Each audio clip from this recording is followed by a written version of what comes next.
Here are your solutions to guided practice 3-3. In problem number 1, we're given a scenario where we can type 36 pages in 3 minutes. I'm sorry, I think it was reading. Read 36 pages in 3 minutes or 108 pages in 9 minutes. They tell us that the pages varies directly with time. So that in itself tells you that you can use either set of numbers here. And they want to know what is the unit rate. So we could go 36 pages in 3 minutes, so 36 divided by 3 pages, or we could choose to do 108 divided by 9.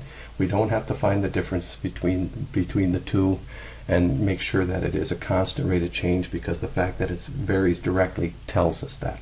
Therefore, we have 36 over 3 is 12 pages per minute, because it's pages over minutes, pages per minute. Problem number 2, 288 miles on 9 gallons of gas. So we have miles, y, varies directly with gallons, x. We're told that. We also have the equation of y equals 32x. So 32 is our slope. So first of all, we're supposed to graph this. It would be really easy to do the at 9 and the 288 miles. And then we know that at 0, we're going to have 0 distance with 0 gas. And then we can just draw the line. So that's the first thing to graph it. That's fairly easy. Then miles per gallon, it's given right here in the slope, because that is miles per gallon. That's the unit rate, because remember, slope and unit rate are the same thing. So they give us the slope, we can convert it right to unit rate, and it would be miles per gallons.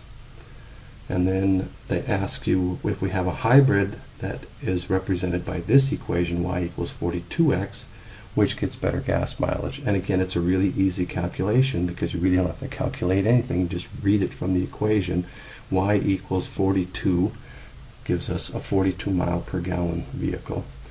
And then it asks you to explain, and we would just explain by saying that 42 is greater than 32. 42 miles per gallon is, of course, better than 32 miles per gallon. A really good way to remember how to write this unit rate, especially when you have a graph like this, is to look at it like this. We'll write this nice and big here. This is miles, so we have miles per gallons down here. That's the way to think of that, is miles per gallon, not gallons per mile. Okay?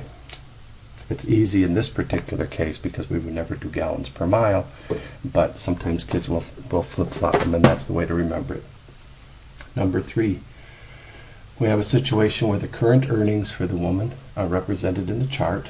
Okay, we have hours, we have the amount of money earned, and then she's offered a job at $7.25 an hour, and we are told to assume a direct variation.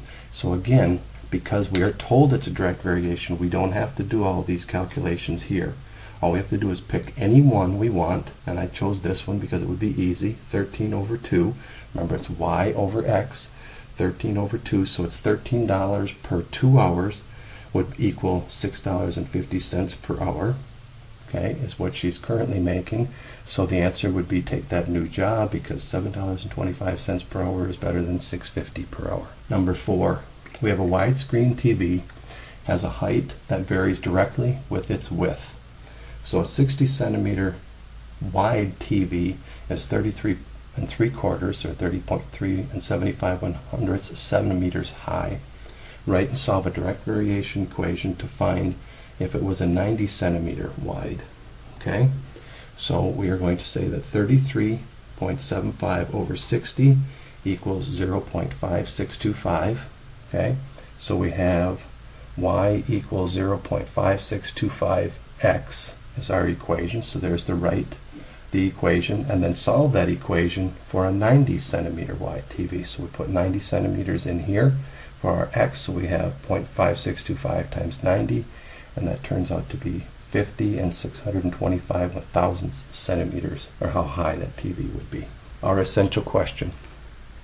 Our essential question is, what is the relationship between unit rate, slope, the constant rate of change of proportional relationship, etc., and the answer to that is they're all the same, just like we started talking about that in the beginning. Make sure you have that long strip of all those things that are essentially the same thing when we're talking in mathematics, because sometimes, as I said at the beginning of this lesson, sometimes one type of representation is much more convenient than another, and that's very important to know.